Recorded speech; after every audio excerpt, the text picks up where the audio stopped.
Class is dismissed, boys and girls.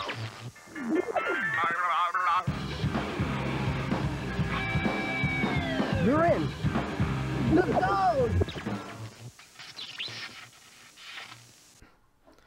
Due to the nature of the content featured in this video, this episode of the YTV Retrospective will be presented in Scream-O-Vision. Whenever you see the word scream on the screen, you must scream. Let's try it out. Scream! Thank you. And remember, we warned you. Previously on the YTV Retrospective. We're almost there. Why are we walking like this? Ah, Halloween. A time of scary monsters, spooky ghosts, sugary sweets, and unfitting costumes. Many of you have a tradition of watching something Halloween-related on TV. Whether it's a Halloween special of your favorite show, marathoning a bunch of B-horror movies, or even an episode of The Simpsons Treehouse of Horror. YTV is no stranger in doing this, so today we're going to be taking a look at a couple of shows and specials that relate to the theme. Welcome to the YTV Retrospective Halloween Special, Volume 1.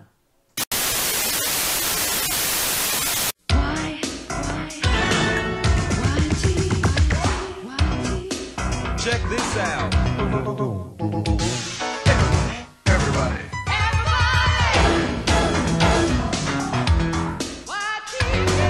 Check it out. Give me a B. Give me a U. Give me an F. F. Scream! This is Buffy the Vampire Slayer.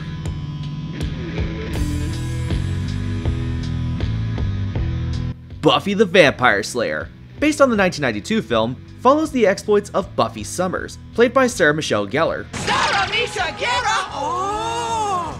A teenage girl who comes from a long line of fated slayers. These slayers not only kill vampires, but also various demons and monsters. Though reluctant in the beginning of the series, over time she learns to embrace her destiny. She is not alone in this battle though. Guiding her is her watcher, Rupert Gills, and her friends, Willow Rosenberg and Xander Harris. These three, along with others that occasionally help, are referred to as the Scooby Gang? Buffy the Vampire Slayer was the television directorial debut of Joss Whedon, just a few years before Firefly premiered, and long before he wrote the first two Avengers movies. Interestingly, Buffy aired on YTV 1 week before the US broadcast on the WB. And not only that, it stayed on YTV during its whole run. After the show channel hopped from the WB to UPN, this helped give the series a wider audience in Canada. It even aired before the Canadian watershed of 9 p.m. The only time it aired after Watershed was when the Season 6 episode Seeing Red premiered. It was a very controversial episode. Buffy the Vampire Slayer was a hit that lasted from 1997 to 2003, with 7 seasons and 144 episodes.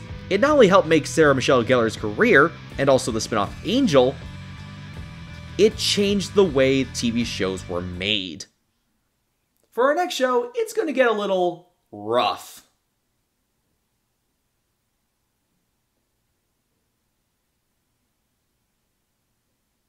Scream! Big Wolf on Campus follows the exploits of Tommy Dawkins, who, after being attacked by a werewolf on summer break, battles the forces of evil that begin to show up in his hometown of Pleasantville. Along with his friend Merton, played by Danny Smith, who made the theme to the series and played a wimpy teen named Petey in Forget About It. What? Her? Oh, you gotta be shitting me. And later Lori, Tommy uses his newfound werewolf abilities to battle the likes of vampires, Too messy. Oh.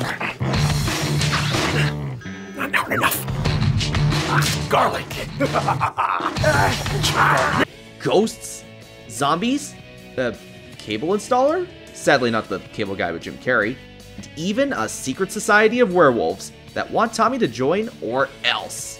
Despite his heroic deeds, the townsfolk believe Tommy is just another monster terrorizing Pleasantville, making him a target for all sorts of amateur monster hunters, including the Eckert twins, Tim and Travis, TNT rules!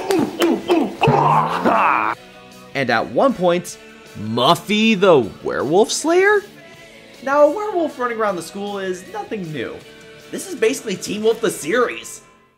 Teen Wolf coming out to play. Teen Wolf coming out to play. Yeah, no.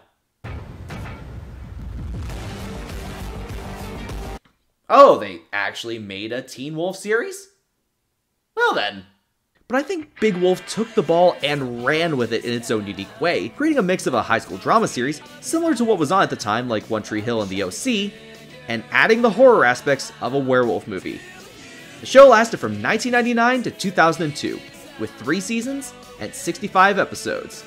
The show's first and second seasons are officially available on YouTube, under the channel Encore Plus. Now this next show is based on a true story. It happened to a friend of mine.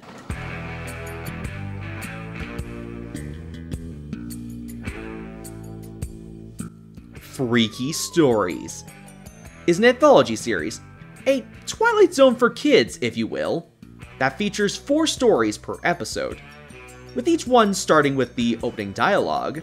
This is a true story. It happened to a friend of mine. Every story is usually based upon a ghost story or urban legend, and each tale is done differently, with different art styles and different narrators. Between each tale are the host segments. Set in a greasy spoon diner, emphasis on greasy, it's home to a cockroach named Larry DeBug. I'm Larry. Welcome to Ted's Diner, the best food this side of the town dump. And a slimy maggot named Maurice. I love Mexican food. Voiced by Dan Redican, who worked on different puppet shows such as The Jim Henson Hour, Puppets Who Kill, and Groundling Marsh, as well as being a member of the Canadian comedy troupe The Frantics. From 1999 to 2000, Freaky Stories lasted for 3 seasons with 35 episodes, with 145-minute shorts, some of which were aired individually as shorts in between shows, similar to what was done with the original Stickin' Around shorts. The Freaky Story shorts definitely had a long rerun life as these shorts. Comic books can give insights to events of our world, but none as powerful and frightening as Dark Oracle. Dark Oracle is a series that follows teenage twin siblings Callie and Lance Stone, as they discover a comic book that appears to have the ability to predict the future. Upon learning this, the twins attempt to try to prevent the dark fate that's predicted in the book. Meanwhile, in the universe within the comic, the twins' dark counterparts, Violet and Blaze, attempt to escape into the real world by causing events predicted in the comic. The series blends live action and animation, live action for the real world segments, and animation for the comic book universe, kind of like the movie Cool World, except without the insane creativity of Ralph Bakshi. Dark Oracle lasted from 2004 to 2006, with 2 seasons and 26 episodes. Surprisingly, the show won an International Emmy Award for Best Children's and Youth Program in 2005, joining the ranks of many shows to receive this award such as Degrassi High, Insectors, The Wind in the Willows, and Fraggle Rock. It is also one of the easier shows to find, as a complete series set was released in 2010, courtesy of Mill Creek Entertainment. Finally, we're taking a look at a pair of specials that are just spooktacular. Scream. Oh, for this, we may need to call upon the Scary Godmother. Based on the books and comics of Jill Thompson, the Scary Godmother specials were animated by Mainframe Entertainment, the same studio behind Reboot and Beast Wars. The first special, released in 2003, was Halloween Spooktacular. This special follows young Hannah Marie on Halloween night. Hannah is scared of monsters, which her jerky older cousin Jimmy exploits by daring her to go into a haunted house, so she would run scared home, allowing him and his friends to do more trick-or-treating freely. Alone and scared, Hannah Marie is soon visited by a friendly witch-like fairy named Scary Godmother. Hannah Marie! Say hello to your Scary Godmother! Who brings her to a party at her home on the Fright Side, to show her that not all monsters are mean and scary. Among the guests at her party includes her roommate, Mr. Scully Pettibone, a flamboyant skeleton. I love nothing more than to roll the bones at a good party. Harry, a gluttonous, self-absorbed, and hammy werewolf. Really a saint. I am such a huge fan of the show. I must know every single line from every single episode. A family of vampires consisting of Count Max, his wife Ruby, and their son Orson. Can I get you a drink? Thank you. Bloody Mary. Oh, the Mary. And professional child scarer Bugaboo. Oh, yeah. Since I'm under kids' beds, I know all the things they're afraid of. It's my job. Together, they team up to teach Jimmy and his friends a lesson by scaring the crap out of them. In the sequel that was released in 2005, The Revenge of Jimmy, Jimmy became traumatized by the events of the first special, and begins to wage war on Halloween, trying to destroy anything related to the holiday. Anything that Jimmy destroys also affects the Fright side, with anything spooky disappearing and changing to normal.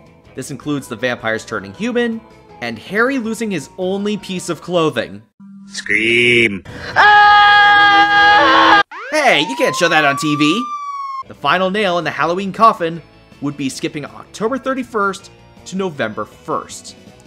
However, with the help of Hannah Marie and Jimmy's friends, they put Jimmy back into the Halloween spirit once again. The specials were made using the art style of Jill Thompson's books, making the backgrounds look 2D and stylized, while keeping the characters 3D so they stand out more. For those who have seen many of Mainframe's other shows, you would be able to recognize a couple of the voices, with Gary Chalk and Scott McNeil playing multiple characters. Both of these specials are readily available on DVD, and YTV usually plays both specials every year. Halloween is one of the few holidays that is tradition on YTV. No matter the age, there's always a show or special that will make you Scream. Now, we didn't talk about every Halloween show or special that YTV previously aired. There are even some that deserve their own episodes.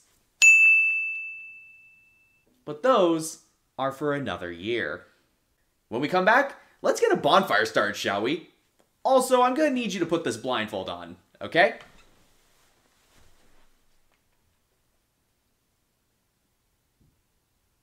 Next time on the YTV Retrospective.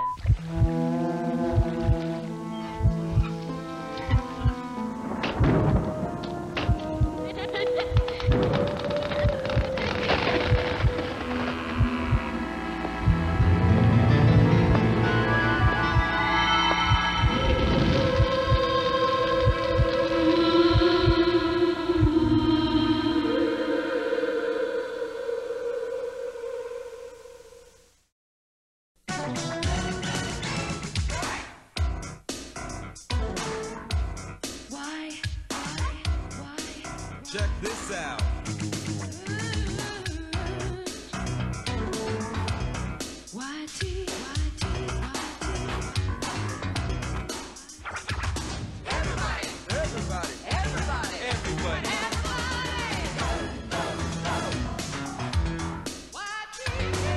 Check it out. Ooh, my Uber Eats is here!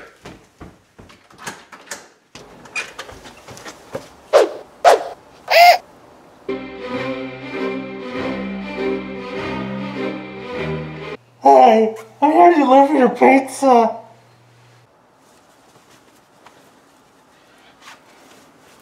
I don't got any cash on me. Oh, that's not a problem. You always sign for it.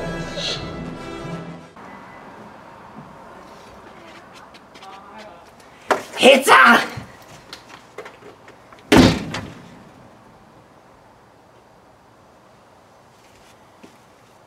This happens more often than you think.